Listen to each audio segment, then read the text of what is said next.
It started with pixelated punks and cartoon apes.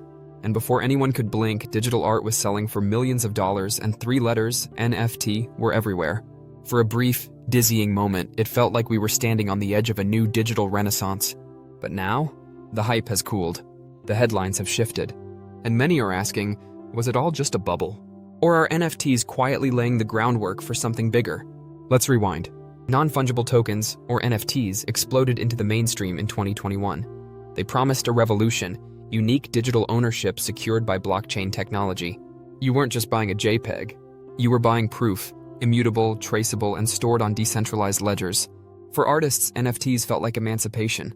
No middleman, no galleries taking a 50% cut, no gatekeepers deciding who deserved visibility. A single artwork could now reach a global audience, and royalties could be baked into the code itself. For collectors, NFTs were an adrenaline rush, a chance to own a slice of internet history. But there was also a darker energy brewing. As prices soared, speculators flooded in. The crypto-rich and get-rich-quick crowds turned NFTs into a high-stakes casino. Monkey avatars, pixelated rocks, and algorithmically generated cats were flipped for outrageous profits. Projects like Bored Ape Yacht Club weren't just collectibles, they became status symbols, digital Ferraris flaunted on Twitter profiles. Then came the crash. By mid-2022, NFT trading volume plummeted. Scams and rug pulls became rampant. Fly-by-night projects evaporated, leaving buyers with worthless tokens. And as the crypto market crumbled, so too did the cultural cachet of NFTs. Suddenly, what felt revolutionary began to feel ridiculous. But here's where it gets interesting. Even as the noise died down, the core technology didn't disappear. In fact, some of the smartest people in tech and finance are still building in the NFT space, quietly, patiently, away from the headlines. Why? Because the real potential of NFTs has little to do with pixel art and everything to do with reimagining ownership.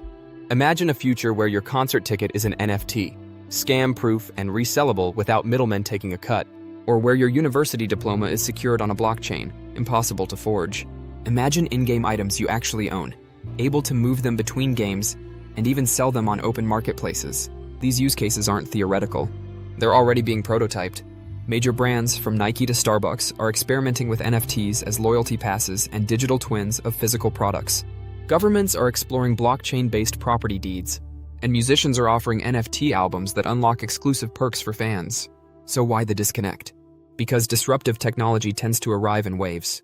First comes the hype, then the disillusionment, and finally, if the idea is strong enough, the quiet phase of real adoption. The internet itself followed this arc, so did smartphones. NFTs may be walking the same path. Of course, there are challenges. The environmental impact of blockchain networks has been a valid critique, though newer technologies like proof of stake are addressing that. User experience also needs to evolve. Right now, buying an NFT feels like tinkering with a finicky machine. It needs to feel as seamless as using Apple Pay. And yet the question lingers, what's next? Perhaps NFTs will fade into the background, becoming invisible infrastructure for how we authenticate, trade, and interact online. You might not even call them NFTs anymore, just tickets, certificates, or skins. Or perhaps they'll resurface in another hype cycle, shinier and smarter than before.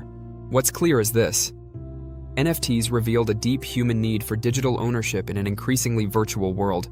Whether they succeed or fail, they've forced us to confront a profound question. In a future where more of life happens online, what does it actually mean to own something? Because ownership isn't just about possession. It's about identity, status, connection. And if NFTs or whatever comes next can capture that, then the story isn't over.